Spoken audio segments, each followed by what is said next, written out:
Today I'm going to, talk about my total knee replacement that I had in 2016 and share how I've been doing since then and tips and tools and advice of what I learned on my journey so far that I think could help you guys or someone you know going through surgery. And it doesn't necessarily have to be a total knee replacement. It can also be another joint replacement because the protocol is usually all the same for the majority of them. So yeah, my knee replacement so far so good. I mean, I don't want to, you know, say anything too bad about it because I mean, for instance, before I went into surgery, my knee was a severe contracture. It was bone on bone, and it happened very rapidly. I never had issues with my knee. Um, in terms of rheumatoid arthritis, it was always my hands or my elbow. When I was diagnosed at 18 with juvenile rheumatoid arthritis, the knee started having issues in 2012 when I had a huge flare up and I was switching between biologics, and my body kind of just flipped out in a way because I was doing some alternative treatments. Not that the alternative treatments caused it in any way. It's just that at that time I wasn't also following my diet 100%. I would say like 90%. I was eating dairy, wheat sometimes, and those things were bothering me. So I think just a mixture of stressors in my life, environmental toxins, and other underlying root issues that were not caught at that time kind of fueled the fire. And I was bedridden for a week. And that's when I was experiencing a lot of swelling, especially my knee. And it's interesting because before I got diagnosed, when I was like 16, my knee would swell and I was on a camping trip and I thought I just got injured, but the swelling went away in 2 days. So it's like I've had these type of reactions way before I was diagnosed in my knee, but there was no signs of damage. So backtracking to what I was saying before, in 2012, that really set forth, hold on, sorry, my phone is about to shut off. Okay, that really set forth the momentum of the knee damage that I was experiencing. So, you know, there was just a lot of factors. I can't really get into it now in terms of medication and not being on the right one. And that kind of fueled the fire and with the years going forward. So in 2015, I had found out that it was bone on bone. And, I tried to prolong it as much as I could by doing like, acupuncture, massage, alternative treatments. But the pain was just too much to bear. And I couldn't really walk 5 steps without, needing someone's help. So that was my indicator that I need to get the surgery. So I got the surgery in 2016, several months after I, took time planning. And when you're on your medication with rheumatoid arthritis, your doctor will tell you if you're on Orencia, for instance, sometimes you can stay on it, that biologic, when you have surgery. In some cases, some people that I've talked to who are patients, they've had that experience. On the other hand, if you're on like methotrexate, for instance, you're going to have to be off your medicine for like 2 weeks before and after. So that's what I do. And that was a little hard. But then, obviously the surgery went okay. My leg was straight afterwards. I couldn't straighten my leg out at all. And the only thing is that my bending is the issue. So they usually say the opposite issue that you had going into surgery is usually what you'll have going out of surgery. Sometimes people still have straightening issues and bending issues.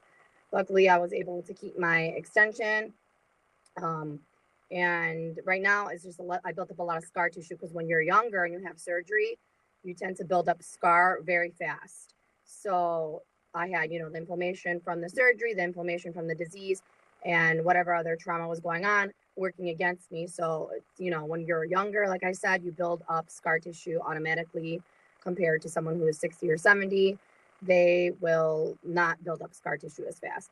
So it's like, I feel one tip I can give you guys is for physical therapy, don't push it, because when you're younger, you feel like you want to like get the degree of motion. You want to have like this perfect knee afterwards. And it's not going to be perfect. It's never going to be your same knee. You're going to have a scar in there and you will have motion that is not like your good knee at all. In some cases, it will be like 10 degrees, 5 degrees different. So that's something that you're going to have to, remember and be prepared for to accept that. And then another thing is, yeah, when you're a physical therapist, make sure that they don't push on it because when they push on it, that's when they aggravate it more and create more scar tissue. Make sure you have good icing protocols, ice packs. Put them on every 10, 20 minutes.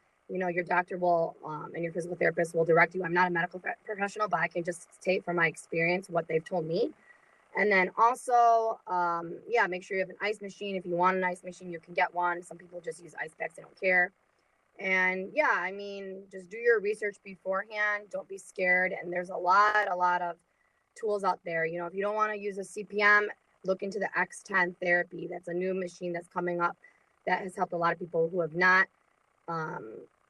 benefited from the continuous passive motion machine, which has been used for several surgeries, not even total knee, meniscus, ACL, and all that stuff. So you can look that up. It's called X10. You can look up the other one, CPM, continuous passive motion machine. Many of you probably have heard about that. When it comes to tools, I wanted to share some things I have in my little bag here that I found from my certified manual functional therapist. So there's like this little foam roller that you can get on their site. It's called the Institute of Physical Therapy, ART. But yeah, you can get this anywhere. It's like a half foam roller, and you can use it to, you know, stretch out your knee. You put your ankle on it, and then you just stretch out your leg. So it's a good stretch. And then another thing they told me about, it's this plunger, and it's called, yeah, so it's the Institute of Physical Art, and you can buy their products on here. It's a plunger. It's a legit plunger, like you would use, but it's for physical therapy purposes. And, you know, if you see a regular physical therapist, which is not a certified manual functional therapist, consider seeing a CMFT, because they're more gentle in their approach, and they work with the whole body. So like they go from like how your posture is from like your neck all the way to your ankle and your hip. So you put this on your knee, you plunge it down, and then yeah, and then it kind of helps move the kneecap around, and that way you'll have better like, traction and stuff in your knee. And then some other little things quickly before we get done here is this cupping set.